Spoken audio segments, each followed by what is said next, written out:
What's up guys? Today's video, let's learn how we can get MLB TV free trial. So first of all, open your browser, type in mlb.com. You will see a page like this. In here, select MLB TV itself.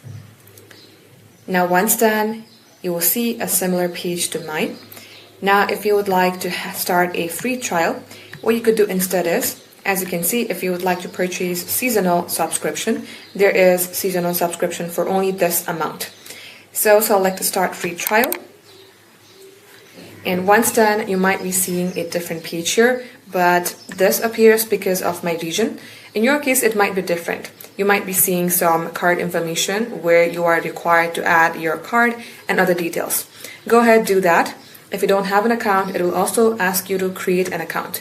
If you already have an account, you may go ahead, continue from there. Once you see the on-screen prompt, you will know what to do.